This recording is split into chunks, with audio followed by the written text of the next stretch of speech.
Breaking news coming in. The Delhi police is now defending the arrest of Disha and going on to say, and I quote, "Law does not differentiate between 22-year and a 50-year-old.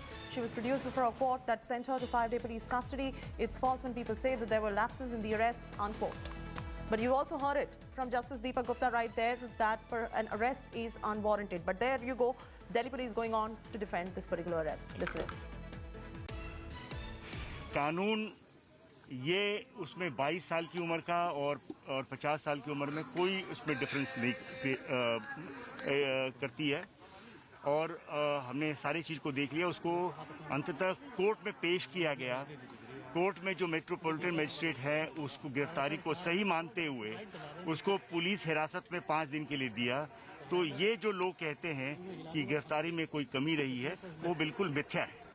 Arvind Ojha breaking the story first on India Today now joins us. Arvind, Delhi police जो है defend कर रही है ये arrest and they've gone ahead and given their reasons to defend the arrest of Disha Ravi. हमने former Supreme Court judge से भी बात की। उन्होंने कहा था कि इस केस में arrest is not warranted and the due course of law was not followed according to him. But Delhi police going on there and going ahead and defending this arrest. क्या रीजन दे रहे हैं Delhi police इस arrest को defend करने का?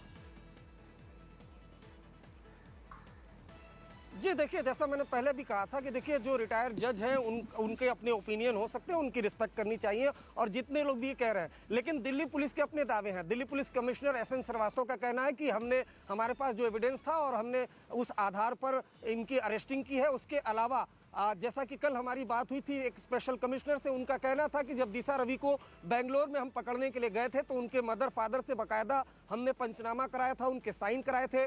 Local police station था, वहां हमने उनकी जानकारी दी थी। उसके अलावा हमने उनके लॉयर से भी उनको इंटीमेट किया था। हमें लगा कि हमें अरेस्टिंग की जरूरत है क्योंकि हमने उनके इलेक्ट्रॉनिक गजटेड देखे थे जिसमें व्हाट्सएप चैट डिलीटेड थे और ऐसे हमारे पास एविडेंस थे। इसलिए हमें लगा कि हम उन्हें कस्टडी में लेकर पूछताछ करेंगे। इसी आधार पर उनकी अरेस्टिंग हुई। लेकिन इस अरेस्टिंग पर भी अलग अलग तरीके से विपक्ष भी सवाल उठा रहा है और तमाम लोग जो एक्टिविस्ट हैं वो सवाल उठा रहे हैं। लेकिन ये इन्वेस्टिगेटिव एजेंसी का अपना अधिकार होता है किसको गिरफ्तार करे, किसको नहीं गिरफ्तार करे। हाँ, ये चैलेंज जरूर होता है कि फिर वो अदालत में कैसे इस चीज पर टिकती है, क्या ग्राउंड पर बताएगी कि गिरफ्तार किया, किस तरह से गिरफ्तार किया, क्या ट्रायल में फेस होगा, वो आगे की बात है। लेकिन अभी ये ऑनगोइंग इन्वेस्टिगेशन है। अदालत में जब पेश किया था दिल्ली पुलिस ने दिशा रवि को, वहां पर भी उन्होंने बोला कि ये खालिस्तान मूवमेंट को जिंदा करने की कोशिश है।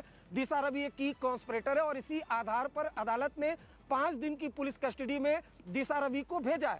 उसके अलावा जो एक निकिता जैकब है वहां तक भी दिल्ली पुलिस पहुंची थी, लेकिन दिल्ली पुलिस का आरोप है कि दूसरे दिन जब रेड करने के लिए गए तो निकिता जैकब अंडरग्राउंड हो गई, इसलिए उनके खिलाफ नॉन अवेलेबल वारंट जारी कराया गया। सेम जो रूल है वो शांतनु में होता है। शांतनु को गिरफ्तार करने के लिए रेड के लिए टीम पहुंची लेकिन वो नहीं मिले, उनके खिलाफ भी नॉन अवेलेबल वारंट जारी किया गया। तो दिल्ली पुलिस की अपनी दलील है कि हम बिल्कुल सही है, हमने जो गिरफ्तारी की है वो बिल्कुल सही है। हालांकि अभी जांच एक तरीके से कहे तो बहुत इनिशियल स्टेज में है, लेकिन इसको लेकर विपक्ष भी अपने अपने तरीके से सवाल उठा रहा है और खासकर दिशा रवि की अरेस्टिंग पर सवाल उठाए जा रहे हैं। जी, Arvind Ojha breaking all these stories first